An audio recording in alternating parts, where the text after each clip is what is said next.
இன்னைக்கு டாபிக்ல எர்ப்லைஃப்ல இருக்கிற அஃப்ரெஷ் வந்து எப்படி ப்ரிப்பேர் பண்ணி எடுத்துக்கணும் நிறைய பேருக்கு தெரியல. நீங்க வெயிட் லாஸ் பண்றீங்க அப்படின்னா டெய்லி பேஸ்ல 3 டைம்ல இருந்து 4 டைம் வந்து எடுத்துக்கலாம். இல்ல நீங்க எனர்ஜிக்காக எடுக்க போறீங்க அப்படின்னா டெய்லி பேஸ்ல 2 டைம் வந்து எடுத்துக்கலாம். அஃப்ரெஷ் எப்படி மேக் பண்றது அப்படின்றத பார்க்கலாம். இப்போ பாத்தீங்க அப்படின்னா அஃப்ரெஷ்ல 7 ஃப்ளேவர் வந்து கொடுத்துருக்காங்க.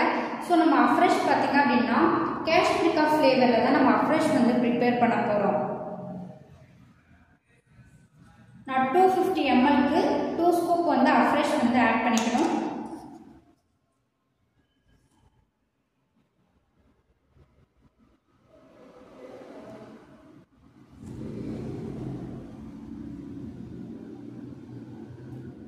வந்து ஆட் பண்ணிட்டோம்.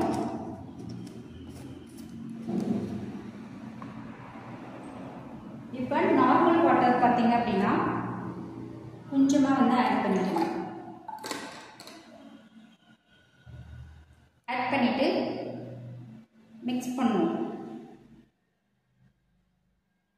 மிக்ஸ் பண்ணிட்டு பார்த்தீங்க அப்படின்னா ஹாட் வாட்டர் வந்து ஆட் பண்ணணும்.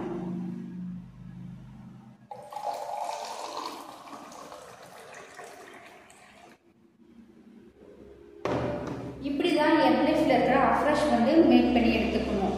ஸோ அந்த அஃப்ரெஷ் எடுக்கும் போது டெய்லி பேஸ்ல எனர்ஜியாகவும் ஆக்டிவாகவும் இருக்கும். வெயிட் லாஸ்க்கு நல்லா சப்போர்ட் பண்ணி கொடுக்கும். எர்ப்லைஃப் ப்ராடக்ட் வேணும், நீங்க எர்ப்லைஃப் ப்ராடக்ட் எடுத்து வெயிட் லாஸ் பண்ணணும், எர்ப்லைஃப் டயட் பிளான் உங்களுக்கு வேணும் அப்படின்னா ஸ்க்ரீன்ல தெரியுற எந்த நம்பருக்கு கால் பண்ணுங்க. நான் உங்களுக்கு ஹெல்ப் பண்ணி கைட் பண்றேன். இந்த மாதிரி நிறைய இன்ஃபர்மேஷன் தெரிஞ்சுக்க நம்ம சேனலை சப்ஸ்கிரைப் பண்ணி வச்சுக்கோங்க. தேங்க்யூ.